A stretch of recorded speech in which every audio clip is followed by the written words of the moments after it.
Hello everyone, मैं सौरभ भिलवार और आज हम आपके सामने करने वाले एक अच्छा सा चैप्टर है हमारा क्लास 10th का है नेशनलिज्म इन इंडिया, भारत में राष्ट्रवाद। तो ये शॉर्ट रिवीजन वाले दो वीडियोस आने वाले हैं हमारी। ये पार्ट 1 है, पार्ट 2 इसके बाद आ जाएगा। तो देखते हैं हम करने क्या वाले हैं इस चैप्टर के अंदर। तो शॉर्ट रिवीजन करना है, मैंने जैसा कि पहले बता दिया। और ठीक है, ये क्या करेंगे, ये जो आप लोगों के लिए सबसे मुश्किल चीज़ होती है डेट्स, कि हमको डेट्स याद नहीं होती, ठीक है ना। तो डेट्स याद करवाने की जिम्मेदारी मेरी है, आपको डेट्स मैं याद करवाता हूँ, ठीक है ना। कोशिश करूंगा मैं पूरी, बाकी आप इस वीडियो को पूरा देखिएगा और आपको इस बात की मैं गारंटी ले सकता हूँ कि आपको क्या हो जाएगा कि आपको सारी वीडियोस, ये जो अगर आप पूरी सारी वीडियोस देखते हैं, पूरी वीडियोस देखेंगे मेरी, तो इस पूरी वीडियोस के बाद पता है क्या मिलेगा कि आपको जो डेट्स याद करने में जो मुश्किल फेस कर रहे थे आप, वो काफ़ी आसानी से आप याद कर लोगे। तो चलते हैं कि हम क्या करने वाले हैं इस चैप्टर के अंदर। तो चैप्टर हमारा 10th क्लास का चैप्टर है, आपको पता ही होगा, नेशनलिज्म इन इंडिया। और 10th वाले ये ध्यान रखिएगा कि ये एक मोस्ट इंपॉर्टेंट चैप्टर है। एक लॉन्ग क्वेश्चन इसी चैप्टर से आना है, 5 नंबर का क्वेश्चन इस चैप्टर से पक्का आना है। तो ध्यान रखिएगा, पूरी कोशिश करिएगा इस चैप्टर को तो कवर करना ही करना है, ठीक है ना। तो इस चैप्टर में बिल्कुल भी ढील नहीं देनी है आपको, पूरी कोशिश करिएगा कि हम क्या करने वाले चैप्टर के अंदर, ठीक है। तो अब देखते हैं कि भाई चैप्टर में करने क्या वाले हैं। महात्मा गांधी एक बहुत बड़ा रोल प्ले करते हैं हमारी आज़ादी के अंदर, तो लगभग हम उनके बारे में भी काफ़ी कुछ इस चैप्टर में पढ़ेंगे, तो उनके बारे में पता भी होना जरूरी है, ठीक है।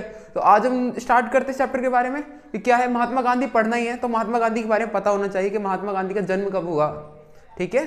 तो महात्मा गांधी का जन्म कब हुआ आपको पता ही होगा, 2 अक्टूबर सबको पता होता है कि 2 अक्टूबर को तो छुट्टी होती है, सबको पता होता है भाई। अगर सन किसको पता है, किस साल में हुआ था, ठीक है। तो ये ध्यान रखिएगा कि महात्मा गांधी का जो जन्म है, ठीक है, वो बहुत अच्छी साल में हुआ था, ध्यान रखना 1869, 2 अक्टूबर। भाई ये बताने की जरूरत नहीं है, हर एक इंसान को पता रहता है, ठीक है। जो जिसने 10th क्लास पढ़ी है उसको भी, जिसने नहीं पढ़ी उसको भी, या जिसने महात्मा गांधी को नहीं पढ़ा उसको भी पता रहता है। तो ये ध्यान रखना, 2 अक्टूबर गांधी जयंती, ठीक है, ये ध्यान रखना।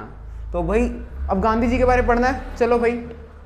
तो अब भाई गांधी जी से चैप्टर ही स्टार्ट होता है, क्योंकि जो सबसे पहली डेट हमारी आनी है, ठीक है, इसके अंदर जो सबसे पहली डेट आनी है, डेट से हम चैप्टर कवर करेंगे। ध्यान रखना, पार्ट 1 है, पार्ट 2 में इसके बाद लेकर आने वाला हूं। अगर ये समझ में आ जाएगा तो पार्ट 2 भी बहुत आसानी से समझ में आ जाएगा, पूरा ध्यान दीजिएगा यहाँ पर।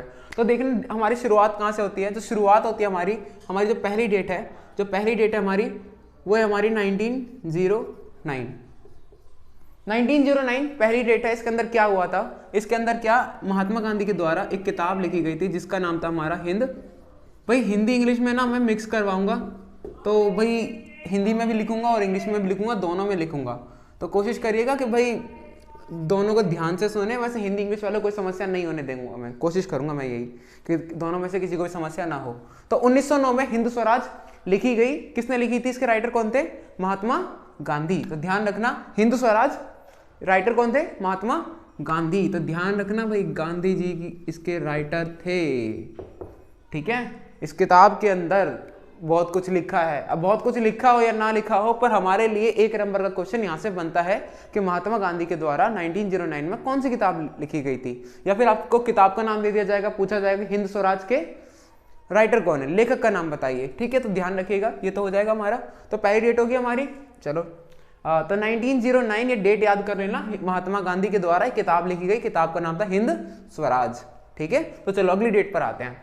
अगली डेट हमारी कौन सी है, अगली डेट हमारी 1915। भाई क्यों इंपॉर्टेंट डेट है, 1915 डेट है ना, वो हमारी बहुत ज्यादा इंपॉर्टेंट है। 1915 जो डेट बहुत ज्यादा इंपॉर्टेंट क्यों है, 1915 जो डेट है ना, क्योंकि इस समय महात्मा गांधी अफ्रीका से भारत लौटे थे।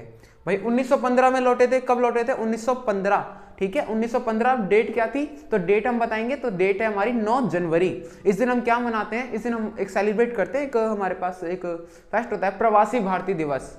तो प्रवासी भारतीय दिवस ये कब मनाया जाता है, 9 जनवरी को। 9 जनवरी 1915 में तो भाई महात्मा गांधी आए थे। भाई जिस दिन महात्मा गांधी वापस आए थे, इसलिए हम एक दिन सेलिब्रेट करते हैं, इसको आज भी सेलिब्रेट किया जाता है प्रवासी भारतीय दिवस के नाम से। तो ठीक है, 1915 में क्या हुआ था, महात्मा गांधी वापस लौटे थे, ठीक है ना। तो Mahatma Gandhi MK Gandhi back from, कहां से आए थे भाई वापस, अफ्रीका, फ्रॉम अफ्रीका, ठीक है ना, ध्यान रखना महात्मा गांधी अफ्रीका से वापस लौटे थे। कब लौटे थे? 1915, 9 जनवरी। डेट अपने आप लिख लेना, वैसे डेट लिखना इंपॉर्टेंट नहीं है, ठीक है। तो 1915 में भाई महात्मा गांधी वापस आ गए। अब देखना एक इंपॉर्टेंट चीज जो एक्स्ट्रा में मैं आपको करवाने वाला हूँ वो कहाँ लिख दें। और देखो फर्स्ट वर्ल्ड वॉर की डेट आपको याद है? फर्स्ट वर्ल्ड वॉर, देखो भाई फर्स्ट वर्ल्ड वॉर की जो डेट है हमारी वो है हमारी 1914 से 1918, ये हमारी फर्स्ट वर्ल्ड वॉर की डेट है, ठीक है। तो ये ध्यान रखना, ये आगे बहुत बड़ा रोल प्ले करेगी आगे चीजों को समझने के लिए ये वाली डेट। तो भाई 1915 में महात्मा गांधी आए। और एक चीज और मैं बता दूं, थोड़ा सा एक्स्ट्रा है बट ये अगर हम इसको भी बता देते तो लगभग 12th वालों का भी जो महात्मा गांधी वाला चैप्टर है तो लगभग कवर कर लेगा। अभी ध्यान रखना एक डेट हम और बताते हैं क्योंकि भाई इसके अंदर प्लस कर देना है। तीसरे नंबर पर जो हमारी डेट आनी है वो आनी है हमारी 1916। अभी जो 1916 डेट है भाई ये इंपॉर्टेंट क्यों है? ये डेट इंपॉर्टेंट इसलिए है क्योंकि भारत के अंदर इस दिन आपने यूनिवर्सिटी का नाम सुना होगा बनारस हिंदू विश्वविद्यालय, ठीक है ना, बनारस हिंदू यूनिवर्सिटी नाम आपने सुना होगा। तो ओपनिंग सेरेमनी हुई थी। महात्मा गांधी सबसे पहले कहां पर आए थे? महात्मा गांधी सबसे पहले लोगों के सामने आए जब महात्मा गांधी को स्पीच देनी थी लोगों के सामने। तो ये दिन 1916 में क्या हुआ? 1916 में महात्मा गांधी सबसे पहले लोगों के सामने आए और उन्होंने जो स्पीच दी वो स्पीच ही कुछ अलग थी। मतलब जो बाकी जो लोग जिस प्रकार की स्पीच दे रहे थे ये स्पीच उस प्रकार से बिल्कुल ही कंप्लीटली डिफरेंट थी। तो ये वही बात कर रहे कि भाई एक स्पीच ऐसी मतलब इतने सारे लोगों ने स्पीच दी, इतने सारे लोगों ने भाषण दिया कर, बट सारे लोगों का भाषण एक जैसा था पर एक व्यक्ति ऐसे थे जिनका भाषण सभी लोगों को पसंद आया। और सभी लोग, मैं जिन सभी लोगों की बात कर रहा हूँ उसमें सभी लोग, जो अगर एक व्यक्ति का नाम लिया जाए तो जो हमारा जो एक सोसाइटी है, एक तबका होता है गरीब लोग, ठीक है, गरीब लोग या फिर किसान। तो उन लोगों ने इनका महात्मा गांधी का भाषण सुना और उनको लगा कि भाई ये जो इंसान है ना ये जरूर हमारे किसी काम का इंसान है। तो भाई काम का इंसान मिल गया, ठीक है ना, महात्मा गांधी हमारे बड़े काम के इंसान लगे। किसको? किसानों को। तो भाई किसान मिले 1916 में। किसको मिले वापस? किसको? ये हमारे किसानों को मिले। चंपारण के किसान थे, चंपारण के किसान, ठीक है, चंपारण के किसान थे। अभी चंपारण के किसान 1916 में महात्मा गांधी को मिले और उन्होंने अपनी प्रॉब्लम बताई। तो यहाँ के किसानों को प्रॉब्लम क्या थी पता है? तो यहाँ के किसानों को जो प्रॉब्लम थी ना वो प्रॉब्लम क्या थी कि भाई देखो कि जो अंग्रेज हुआ करते थे वो चंपारण बिहार के अंदर एक जगह है, वहां पर किसानों को जबरदस्ती इंडिगो प्रोड्यूस करवाने के लिए मजबूर किया करते थे कि भाई आप क्या करो, आप इंडिगो यानी नील की खेती करो, ये जरूरी है। और जो किसान होते थे वो नील की खेती करना नहीं चाहते थे। क्यों नहीं करना चाहते थे? आपने पहले भी पढ़ा होगा, ये 8th क्लास में हमने पढ़ा होगा कि जो नील के किसान होते हैं, मतलब जो किसान होते हैं वो नील की खेती इसलिए नहीं करना चाहते क्योंकि जो खेती होती है, जो फसल होती है उसकी उर्वरता होती है, फर्टिलिटी होती है, वो कम हो जाती है नील की खेती करने के कारण। तो क्या होता है कि किसान इसके लिए तैयार नहीं होते, बट अंग्रेज क्या करते हैं उनसे जबरदस्ती ये खेती करवाते हैं। तो कुल मिलाकर बात यह है कि 1916 में तो गांधी जी जब उनको मिलते हैं, किसको? किसानों को मिलते हैं। किसानों के मिलने के बाद क्या होता है कि भाई ये इनसे कहते हैं कि भाई हम क्या करना है, हमें सत्याग्रह करेंगे, ठीक है ना। गांधी जी ने बोला ठीक है भाई हम आपकी हेल्प करने के लिए तैयार है। और गांधी जी चले जाते कहाँ? चंपारण, ठीक है ना। तो चंपारण सत्याग्रह, ये ध्यान रखना।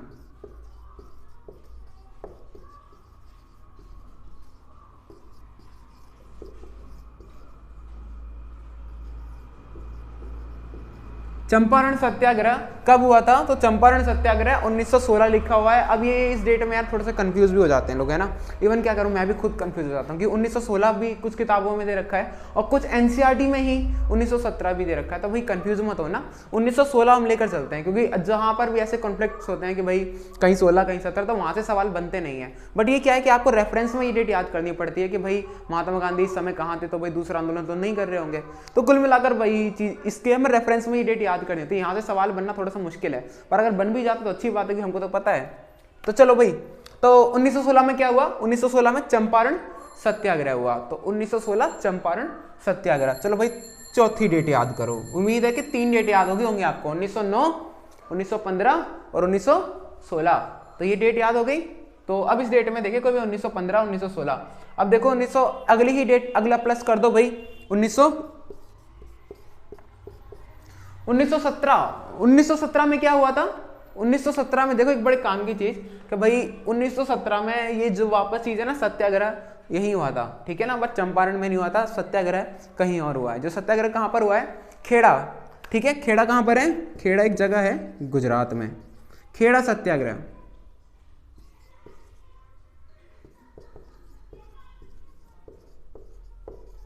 खेड़ा सत्याग्रह कहां पर हुआ?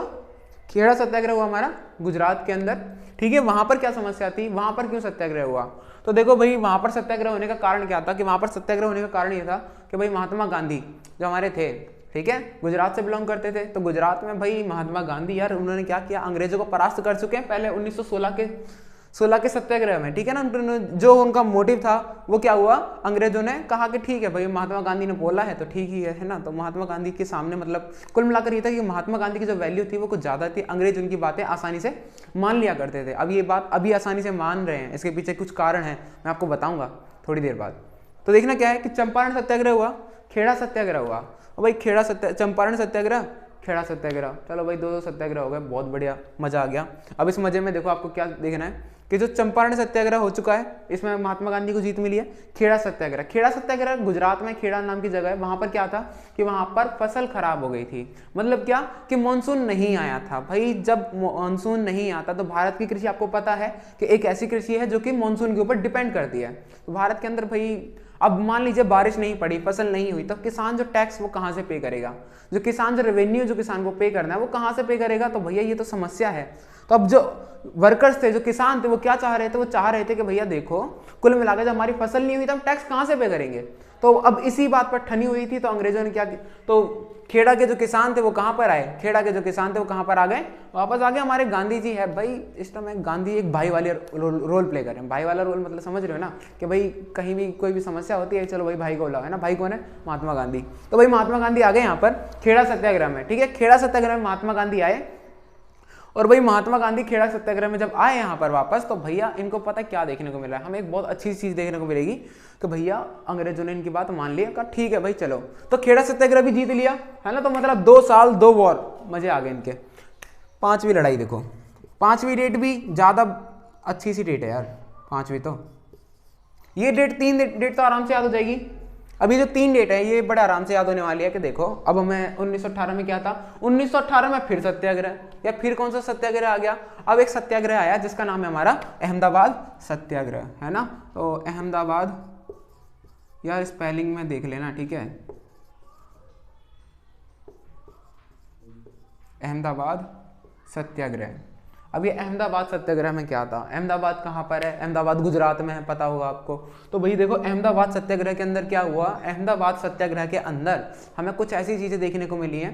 क्या चीज़ें देखने को मिली हैं कि भाई देखो यहाँ पर पता है क्या समय था कि 1918 का समय था, और यहाँ पर फैल चुका था प्लेग। प्लेग ऐसी बीमारी होती है जो एक दूसरे के कनेक्शन में आने से फैल जाती है। आजकल जैसे जो हमारा है कोरोना, ठीक है, तो ज़्यादा कहीं दूर जाने की जरूरत नहीं है, कोरोना से अच्छा एग्जाम्पल ले सकते हैं। तो कोरोना स्प्रेड हुआ भाई, कोरोना स्प्रेड हो जाने के बाद क्या होता है कि भाई जब कोरोना स्प्रेड हुआ ना, तो क्या था कि काफ़ी सारे लोग अपने काम धंधे बंद करके घर चले गए थे। तो क्या हुआ, जो अहमदाबाद के अंदर जो मिल लग रखी थी, जो हमारी कॉटन मिल लग रखी थी, और वो जो वर्कर्स इंडस्ट्रीज लग रखी थी अंग्रेजों के, तो वहाँ पर जो वर्कर्स थे वो कौन से थे, जो वर्कर्स थे वो तो इंडियन थे। तो उन्होंने क्या किया कि भाई देखो भाई अपनी जान खतरे में ना डालकर हमें क्या करना है, हमें ना थोड़ा सा काम करना है। क्या काम करना है कि भाई अपनी जान बचानी है और अपनी फैमिली की जान बचानी है। हम नहीं कर रहे काम, हम जा रहे हैं घर।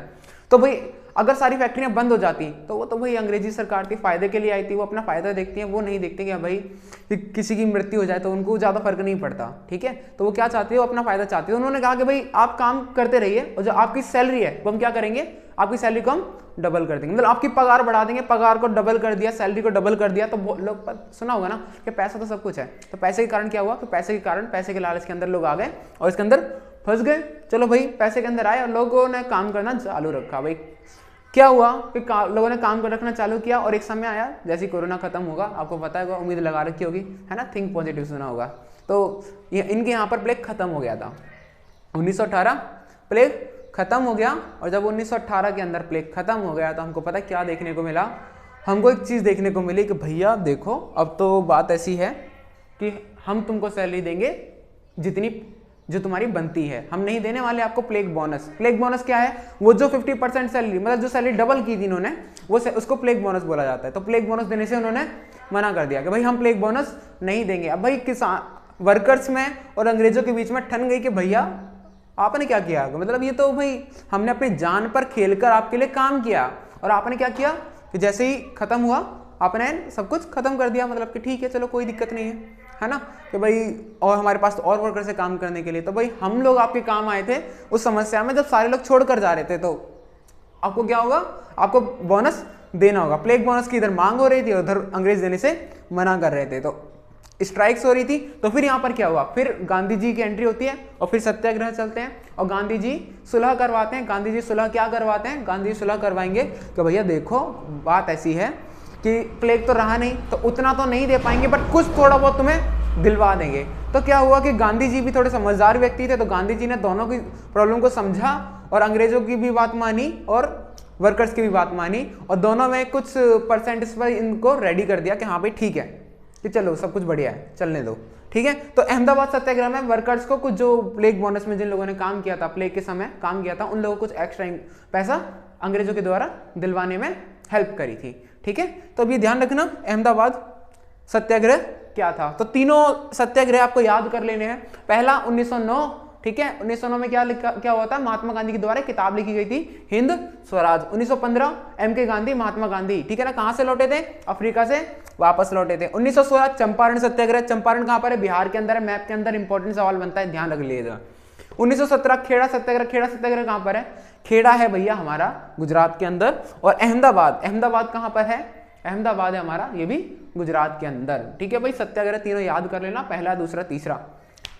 अब चलते हैं भाई, कुल मिलाकर अंग्रेजों को मिल गई है फुर्सत। अंग्रेजों को फुर्सत किससे मिल गई है पता है, अंग्रेजों को तो फुर्सत मिली यहां से, ये क्या है, ये जो डेट है हमारी फर्स्ट वर्ल्ड वॉर की 1914 और 1918, इसके बीच में क्या हुआ, वर्ल्ड वॉर चला था बहुत अच्छा सा, ठीक है, बहुत अच्छा सा किसके लिए क्या ही बताएं, क्योंकि जो वॉर है वो किसी के लिए अच्छा नहीं होता है ना, ये सिर्फ कहने में अच्छा लगता है, देखने में अच्छा लगता है लोगों को, है ना, और जो लोग लड़ रहे होते हैं इसका किसी का परिणाम क्या होता है, परिणाम वो तो शायद उन्हीं लोगों को पता है जो लोग फेस करते हैं इस चीज़ को, ठीक है।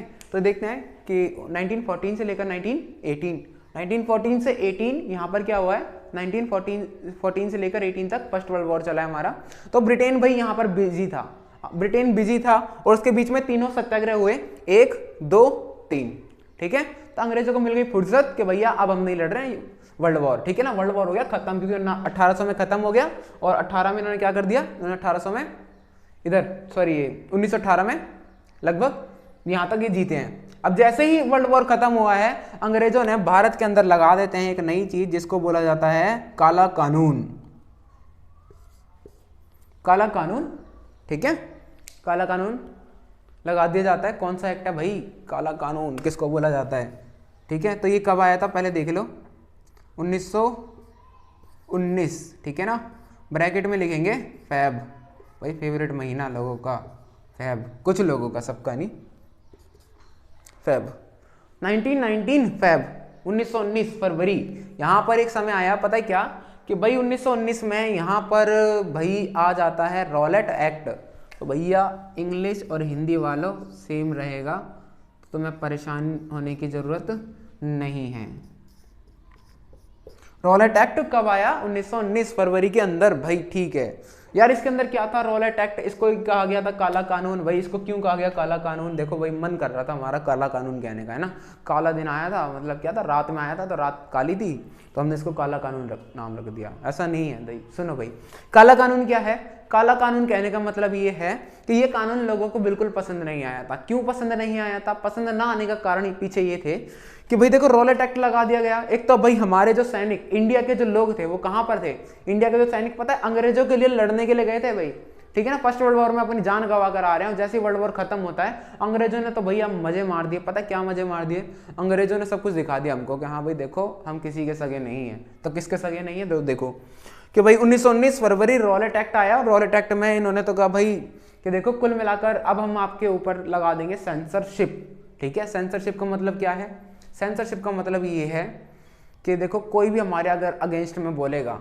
ठीक है, तो भैया उसको सजा भुगतनी पड़ेगी, उसको हम पनिश हम करेंगे, ठीक है। तो मतलब कुल मिलाकर उनका कहना ये था कि भाई कोई भी व्यक्ति हमारे अगेंस्ट में ना बोले। तो भैया ना बोले, ठीक है चलो नहीं बोलेगा, क्यों, क्योंकि भाई अंग्रेजों को नुकसान पहले हो चुका था उनकी बात मानते मानते।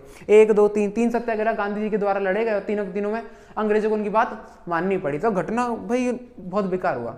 तो भाई 1919 रॉलेट एक्ट आ गया, ठीक है। अब सातवें, अगर इसमें बात करें तो भाई सेंसरशिप लगा दी गई, मतलब मीडिया को कोई भी राइट्स नहीं है कि मीडिया किसी के सरकार के अगेंस्ट में नहीं बोले। सरकार किसकी थी उस समय?